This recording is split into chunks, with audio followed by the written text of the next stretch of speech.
Special thanks to the Queen Diclonius for today's review. Today, we're looking at the third entry in the Die Hard film franchise, with Die Hard with a Vengeance, released in 1995.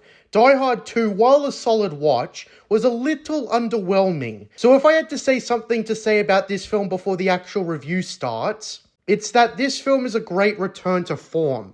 This is certainly something you could watch multiple times, just like the original, and dare I say it, it is something you should watch more than once. Die Hard with a Vengeance pleasantly surprised me with its quality. I was kind of expecting a Die Hard 2 kind of affair, a decent sequel, albeit one that didn't make much sense. I mean, think about it. Die Hard 2 was built on the premise that John McClane and surrounding characters just happened to find themselves in a similar situation than what happened 2 years prior, and a main villain even more sadistic and cruel than Hans Gruber. There was also the logical inconsistency of why the planes couldn't land at a nearby airport, given the DC area has plenty around. But aside from that, Die Hard 2 was a good film, even if its premise didn't make that much sense. I don't know about you, but a Die Hard sequel probably shouldn't just be John McClane finds himself having to thwart a T-word threat again via pure chance. I think a sequel would have made more sense if it had John McClane willingly join a counter T-word force or something like that.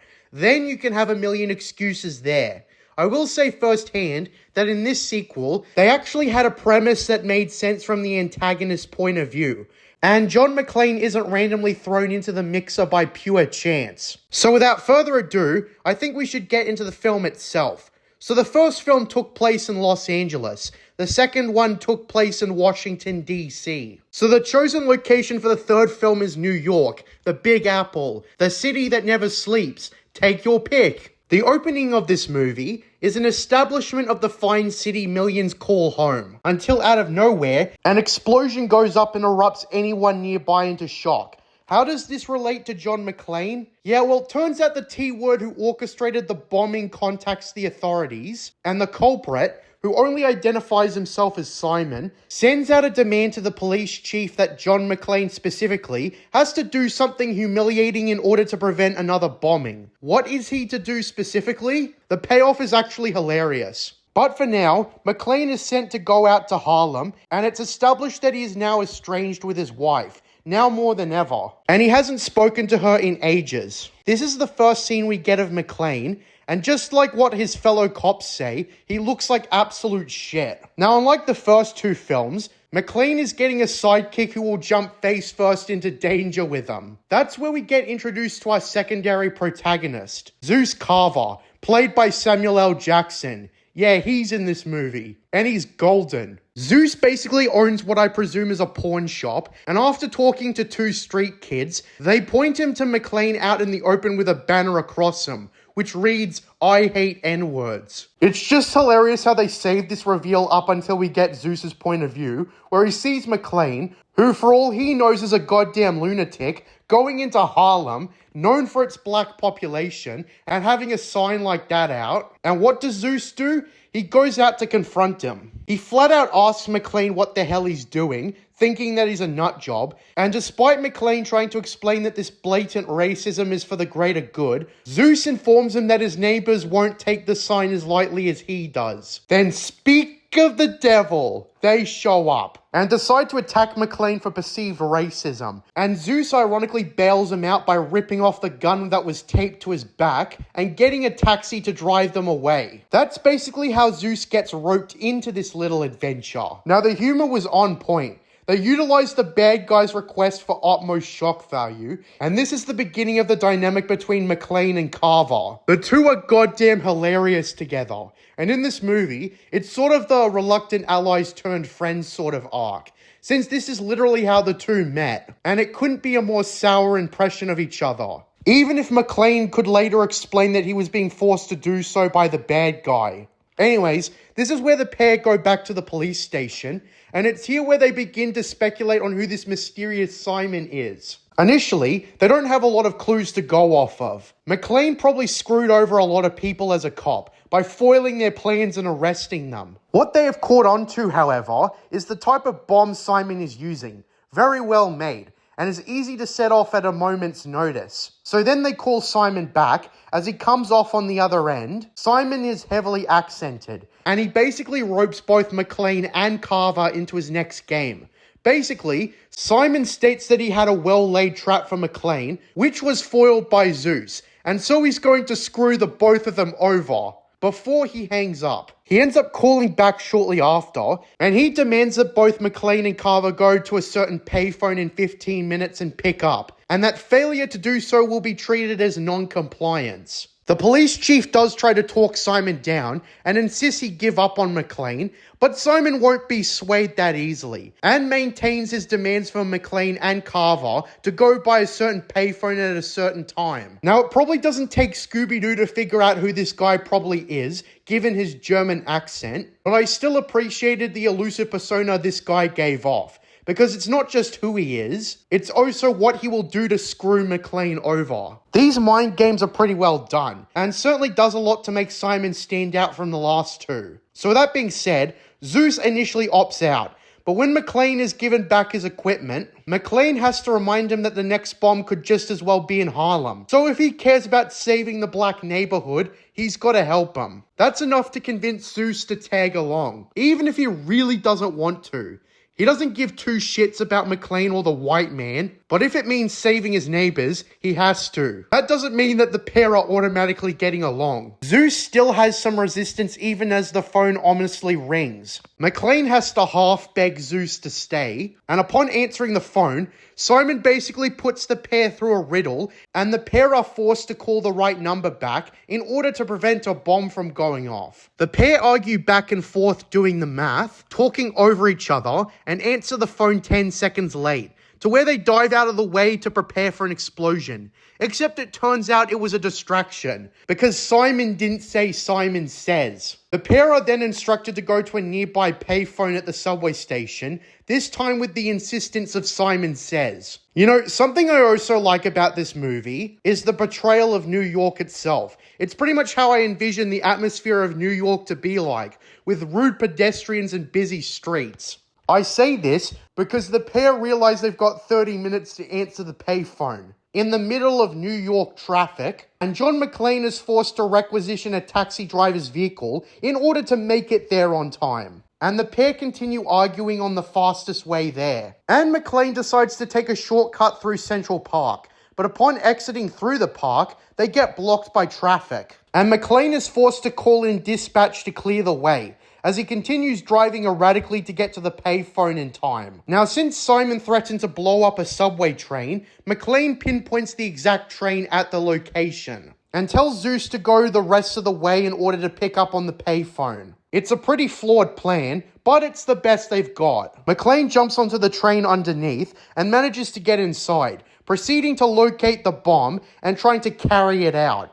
In the meanwhile, Zeus, trying to get to the payphone in time, has to deal with a New Yorker thinking that he's a taxi driver and requesting to be taken to Wall Street. Now Zeus, realizing it's quicker to drive to his destination, speeds through traffic to get to the payphone, and the two perspectives are intercut. The flow of the scene is fast and tight as the pair try to save the day in time.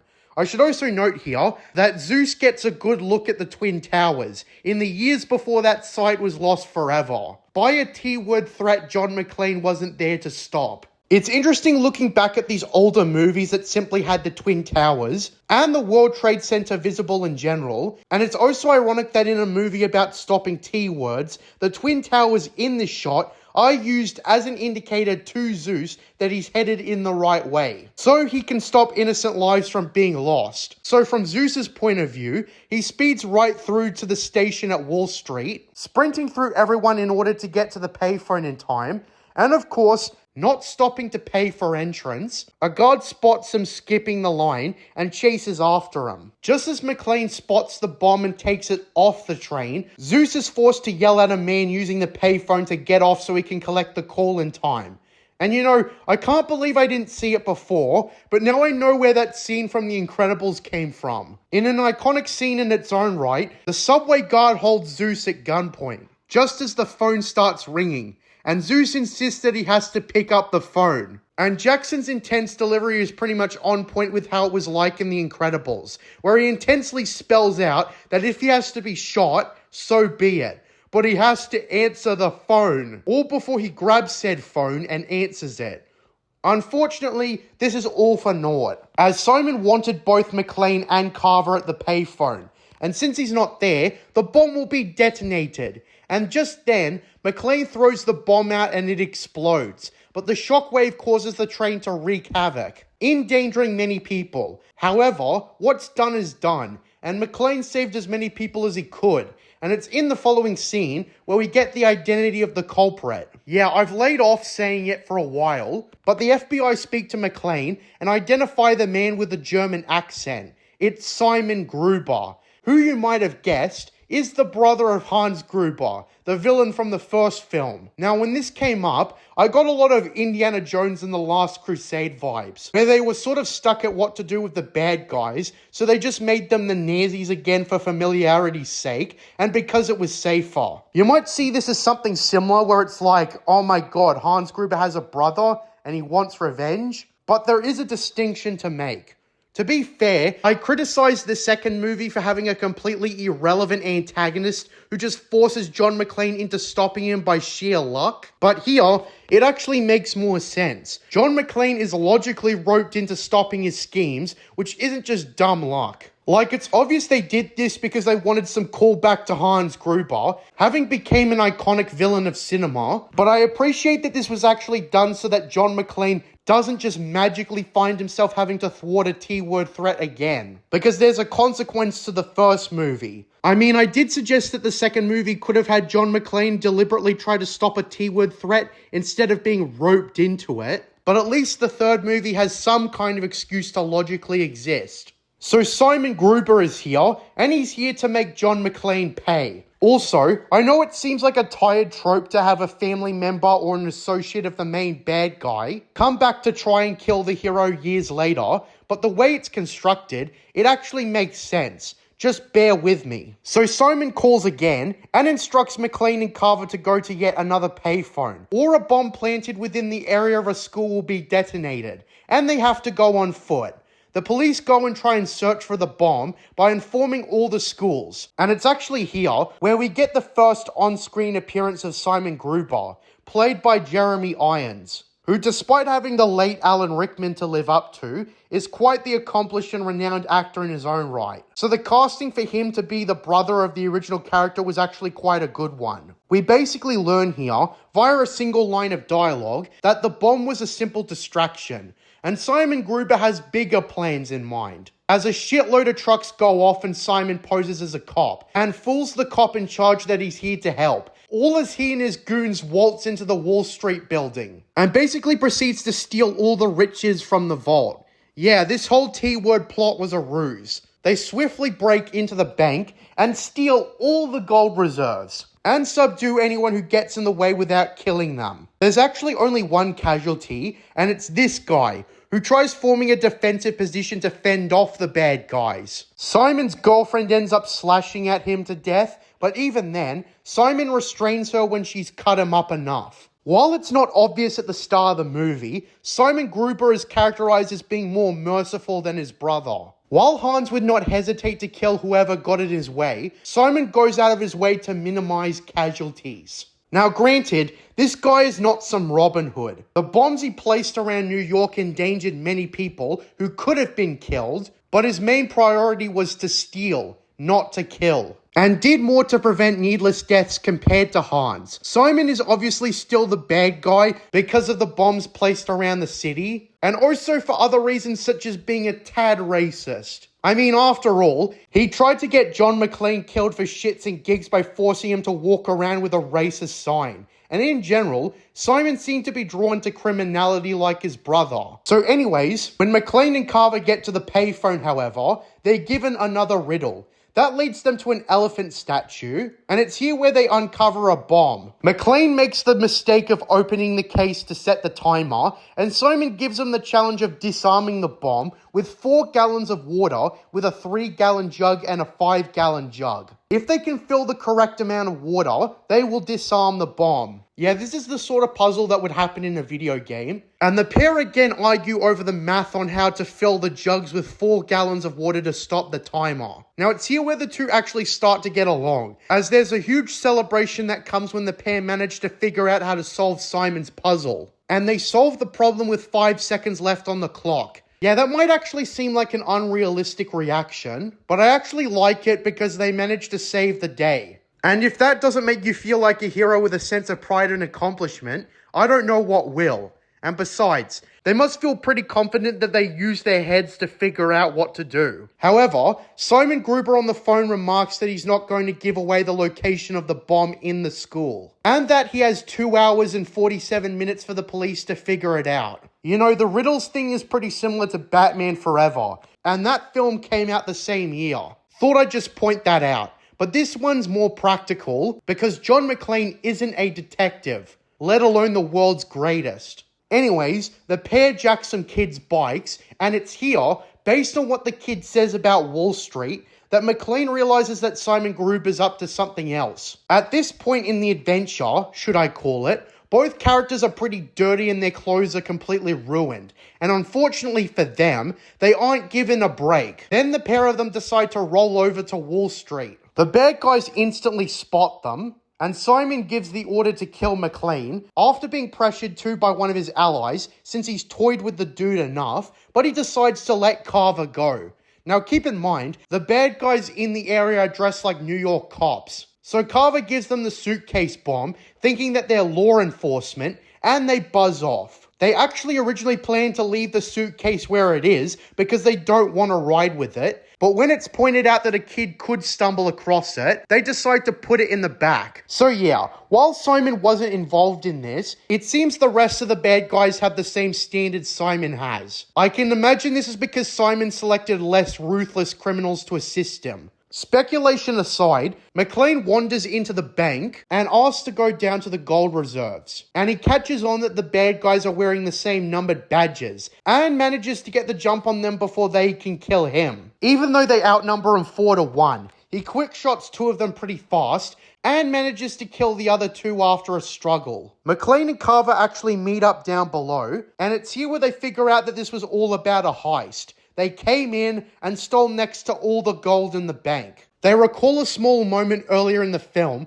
where a dump truck passed them by, and the pair realize they've got to catch up to the bad guys. They get an empty car nearby, with Carver actually opting to take a gold bar that was left behind. And it's here where they figure out one of Simon's riddles. They realize that Simon asked them what is 21 of 42, and they realize that the current president, and by that I mean at the time, is Bill Clinton. So that must mean they have to figure out who the 21st president was. Now, to me personally, I randomly realized that the 21st president was Chester Arthur. And looking it up on Google, yeah, my guess was correct. Holy shit. But the thing is, these two guys don't have the internet. So the pair of them are going to have to figure out who the 21st president was on their own. Since the phone they have in their car doesn't work, they once again take another pedestrian's car against their will, and Carver is distraught about having to leave the gold bar behind because now it belongs to the pedestrian, and they make a joke out of it.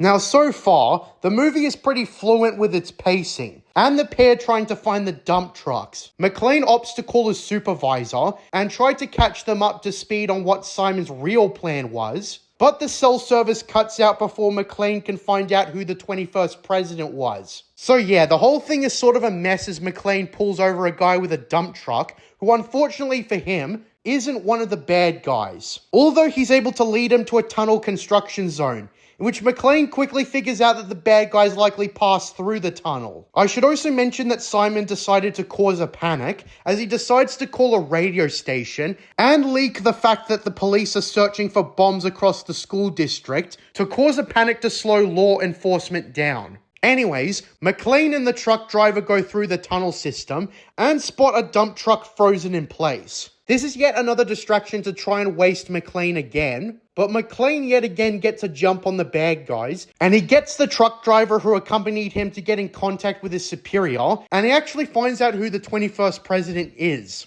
and his connection to New York City, that there's a specific school named after Chester Arthur. I should also mention that in the meanwhile, Carver follows a lead to the Yankee Stadium and finds an item with the words "Game Over," as we see that a sniper has his eyes on Carver, although they don't get the order to eliminate him. Instead, they just opt to follow him. Now, around this time, McClane tries to follow the bad guys. Simon does indeed try to contact his allies, only to be met with the voice of McClane, who taunts the group of them. Simon actually opts to negotiate with McClane by informing him that the truck he's driving has $13 billion worth of gold, and offers that to McClane in exchange for him giving up his hunt. But McClane turns it down. Now, via the suitcase bomb from earlier, Simon comes up with the also-brilliant plan to blow up the dam from the inside and drown McClane, which is a good Chekhov's gun for that device. And honestly, if that doesn't kill McClane, nothing probably will. So yeah, McClane spots the water rumbling from a distance away, and his first solution is to get back in the truck and go backwards, but when he realizes he cannot outrun the water, he quickly grabs onto a grate and uses that to escape. He ends up bursting through a pipe and landing safely in some mud. That's when Carver comes by to pick him up, but since there was a pair of assassins chasing him, they use that as their chance to take out McClane for good, and the pair are forced to drive away to escape. There's a brief chase sequence in which both cars plummet off the road, although McClane and Carver come out unscathed, but the two bad guys died in the crash. Man, these two have some ridiculous luck. I think I should mention by now that while I think this is a great movie, I should note that some have criticized every single sequel for being less grounded than the first one. While quick thinking is an element in the second and third movie from what I've seen, there's also more over-the-top set pieces where McClane survives near impossible odds that would kill anyone else. I've heard someone online who said that while it's not a bad thing Die Hard spawned a film franchise, it might have spawned the wrong franchise, as the approach the sequels took are a bit of a departure from the original, and I can see what they're saying there. While it's easy to invest in the second and third films, it's also not completely like the first movie. They kind of upped the stakes too, where unlike a single building, it was an airport, and then the entirety of New York City. So with that being said and getting back to the movie, the police lock down the school, and we see a bit of some kids getting cheeky and playing cards amidst the crisis. Moving back to our duo, they deduce that they've got 10 quarters each, which is the fee for a nearby bridge. They drive straight to that bridge and spot a ship with a dozen dump trucks leaving the coast. Carver suggests calling the Coast Guard, but since it would take an hour for them to show up, they've got to take matters into their own hands and opt to attach a beam and climb onto the ship. The thing is, however, they've only got limited time, because as soon as the beam cord runs out, the car is dragged towards the edge of the bridge. And so their transition to the ship does not go smoothly, and the beam actually cuts one of the guards in half. It's a blink and you miss it shot, but it's very gruesome to witness. McClane and Carver both drop onto the ground with a loud thud, but thankfully, they don't break any bones. In a funny remark, Carver groans that he's glad that he was talked out of jumping earlier, and they carry the sliced in half body off. The two, now that they're on the ship and disposed of the body, proceed to plan out their next move. McClane gives Carver the machine gun left over from the guard and tells him to beat the code out of Simon. As it turns out, Carver doesn't know guns whatsoever, and he actually makes a funny remark here that not all brothers know how to shoot guns, you racist motherfucker. And to be honest, the racism jokes are probably among the funniest of the movie. Carver accusing McClane of not respecting African Americans or being ignorant and whatnot. So McClane and Carver split up, and I suppose the practicality of splitting up is a bit iffy, but to be fair, they probably don't have a lot of options to counteract the bad guys. So Carver goes up to confront Simon, while McClane goes down. This culminates in a scene where Carver holds Simon and friends at gunpoint, and Simon doesn't take him seriously whatsoever when Carver tries to threaten him into giving up the code. And Carver is super ready to shoot Simon, only it turns out McClane either didn't know or forgot to tell him about the safety, probably leading to one of the most embarrassing slip-ups in film history. I also love how casually Simon takes the gun off him and shows him what he was supposed to do before firing the gun, then proceeding to shoot Carver in the leg. In the meanwhile, we see McClane scuffle with one of the bad guys, While on the school front, they realize they've now got to evacuate the kids out of the school right now. Except those cheeky kids gotta be evacuated too, when the cops realize they're unaccounted for. So yeah, there's a countdown that goes off, and to make a long story short, turns out the bomb only detonates pancake syrup. Yeah, turns out Simon Gruber has standards after all. And this is where McClane makes it to the top, and he and Simon have a direct confrontation. And McClane realizes that there never was any bomb in the school. As it turns out too, McClane gave away his location to the bad guys by speaking to what he thought was the Coast Guard. So yeah, Simon outwitted him, and now he's going to pay dearly. Even McClane's attempts to be a sarcastic douche and tell Simon that his brother Hans was an asshole doesn't do squat, because Simon simply agrees and laughs along. Yeah, and then he decides to deliver a message over the radio to pretend that this heist was an act of rebellion, to get back at the Lees for stealing wealth and whatnot, all the while McClane and Carver are tied up down below, where the real bomb has been all along. The pair are lowered and essentially left to die. Carver basically questions Simon before he leaves on what the hell this all has to do with killing McClane. And Simon expressing that it's simply a bonus, as there's a difference between not liking one's brother and not caring when, in his words, some dumb Irish flatfoot drops him out a window. So it's here where I wanted to talk about Simon Gruber's characterization. There is a clever spin, in my opinion, over this revenge subplot, where Simon obviously wanted to avenge his brother, but it was neither top priority or taking up a huge amount of his thinking. He wasn't obsessed with killing McClane, although it was a threat of his own doing. I kind of realized in a way, Simon wouldn't have been hindered so much in his heist if he left McClane alone. And I'm sure leaving McClane where he was might have actually been more practical than playing mind games with him. It also leaves a thread open on Hans Gruber as a posthumous antagonist. Just like McClane itself,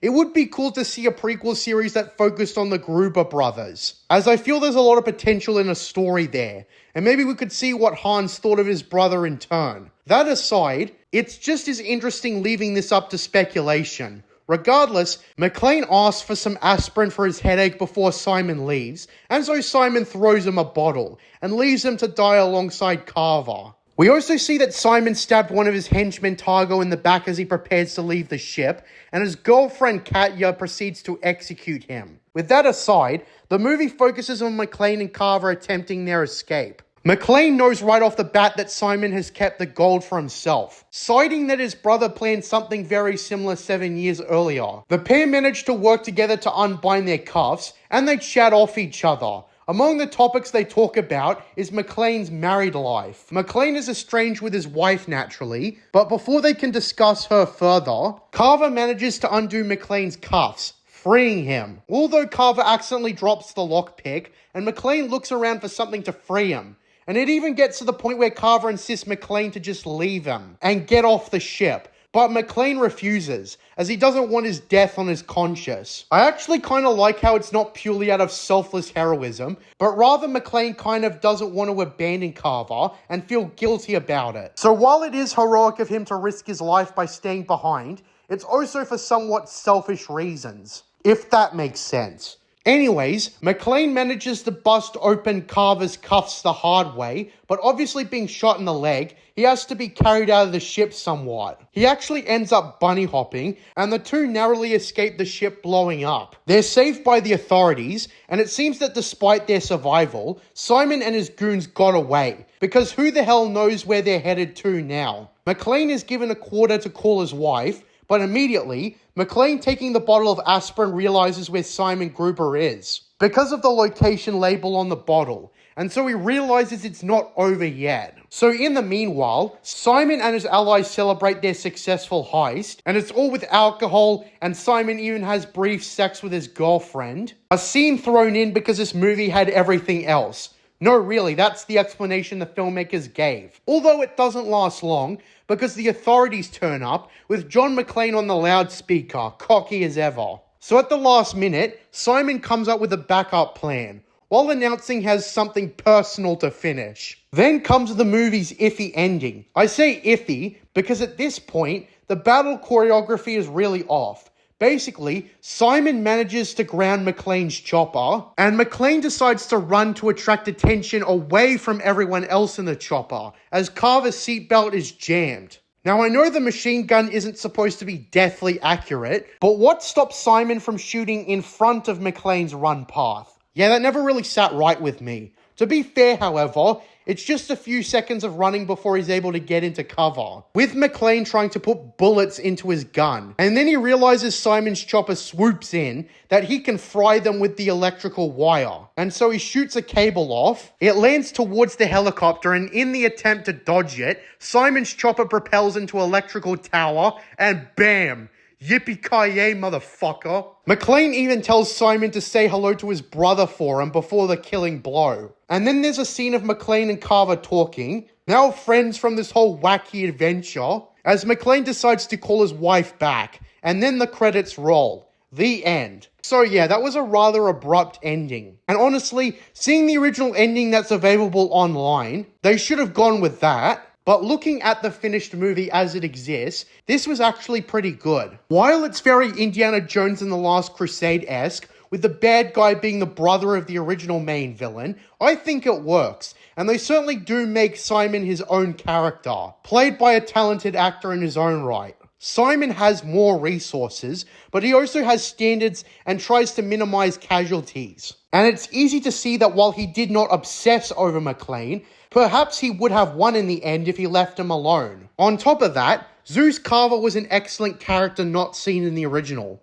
Honestly, had he been given a role in future films, Carver could have been nearly as iconic as John McClane himself. Both McClane and Carver start off by not liking each other, and end up as unlikely friends by the end, and their chemistry is that of a good buddy cop movie. I suppose if I had to be critical of something, the set pieces aren't all that original, and the movie does sort of shift a bit when it's revealed Simon Gruber wanted to pull off a heist, but still, it's not enough to ruin the movie. Honestly, I didn't think I'd be saying this, but I think Die Hard with a Vengeance is actually a worthy sequel to the original. Obviously, the original is better, but I think this movie recreated a lot of what people liked about the original. And while it doesn't truly innovate, I think its story, set pieces, and action is well worth watching after you're done with Die Hard 2. I give this film a 9 out of 10. It's a very entertaining film.